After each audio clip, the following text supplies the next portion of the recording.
കേൾക്കാൻ ഇഷ്ടമാണോ? എന്നാൽ ഞാൻ ഒരു കൊച്ചു കഥ പറയാം. മനുഷ്യനുള്ള കാലത്തോളം കഥകളുമുണ്ട്. കുഞ്ഞുങ്ങളായി തന്നെ ഉമ്മമാരിൽ നിന്നും ഉമ്മൂമ്മമാരിൽ നിന്നും കഥകൾ കേട്ട് ഉണ്ടും ഉറങ്ങിയും വളരുന്ന ബാല്യം, അതാണ് നമ്മെ ഓർമ്മപ്പെടുത്തുന്നത്. എല്ലാ കഥകളിലും ഒരു ഗുണപാഠമുണ്ട്. ബദർ ഇതിഹാസങ്ങളുടെ അനുഭൂമി, ആയുധങ്ങളുടെ ഉങ്ങാശതം മേയ്ക്കൊണ്ടിരുന്നു. ചിൽ ചിൽ ചിൽ ഇരുസൈന്യവും തയ്യാറായി കഴിഞ്ഞു. ഇരുസൈന്യം എന്ന് പറഞ്ഞാൽ ഒരു വശത്ത് മുസ്ലിം സൈന്യം, മറുവശത്ത് ആ മുസ്ലിം സൈന്യം. മുസ്ലിം സൈന്യത്തിന് നേതാവാരാ? അഷ്റഫുൽ ഖൽഖ് മുഹമ്മദ് മുസ്തഫ സല്ലല്ലാഹു അലൈഹി വസല്ലം. അപ്പോൾ നബി എന്ത് ചെയ്തെന്നോ? എല്ലാവർക്കും നിർദ്ദേശങ്ങൾ നൽകി അണികളുടെ സ്വഫ് ശരിയാക്കി.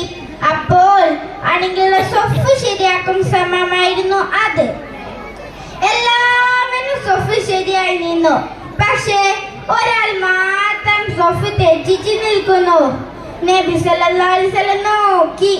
ആരാണത്? അപ്പോൾ കണ്ടതോ നമ്മുടെ സവാദ് റളിയല്ലാഹുവിനെ.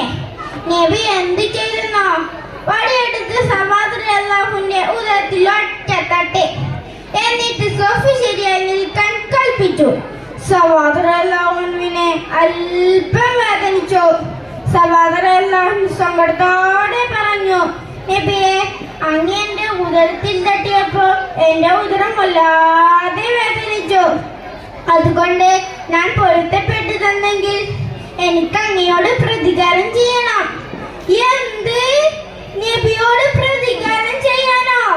സ്വഹാബികൾ ഉത്കണ്ഠരായി. അപ്പോൾ നമ്മുടെ ശരണായ നബി സല്ലല്ലാഹു അലൈഹി വസല്ലം സവാദ് റളിയല്ലാഹുവിന്റെ കൈകളിൽ വെച്ച് പ്രതികാരം ചെയ്യാൻ പറഞ്ഞു. സവാദ് റളിയല്ലാഹു അപ്പോഴും പരാതി. നബിയെ, അങ്ങ് എന്റെ ഉദരത്തിൽ തട്ടിയപ്പോ എന്റെ ഉദരത്ത് വസ്ത്രമില്ലായിരുന്നു. അതുകൊണ്ട് ഞാൻ പൊരുത്തപ്പെട്ടു തന്നെങ്കിൽ അങ്ങയുടെ ഉദരത്തിൽ വസ്ത്രം നീക്കണം. എന്ത്? നബിയുടെ ഉദരത്തിൽ വസ്ത്രം നീക്കാനോ? സ്വഹാബികളുടെ മുഖം ചുവന്നു തുടുത്തു. കൂട്ടത്തിൽ യമനായ ഉമറുൽ ഖത്താബ് റളിയല്ലാഹുവിന്റെ കൈകൾ വാളിലേക്ക് കുതിച്ചു. അപ്പോൾ നമ്മുടെ ശാന്തനായ നബി സല്ലല്ലാഹു അലൈഹി വസല്ലം ഉദരത്തിൽ നിന്ന് വസ്ത്രം നീക്കി. അപ്പോൾ സവാദ് റളിയല്ലാഹു സ്വയം പറഞ്ഞു, നാഥാ, ഞാൻ എന്തൊരു പ്രാവിയാണ്. നബിയോട് പ്രതികാരം ചെയ്യാൻ എനിക്ക് തോന്നിയല്ലോ എന്ന് പറഞ്ഞ് നബിയെ കെട്ടിപ്പിടിച്ച് ചുമനത്തോടെ ചുമനം.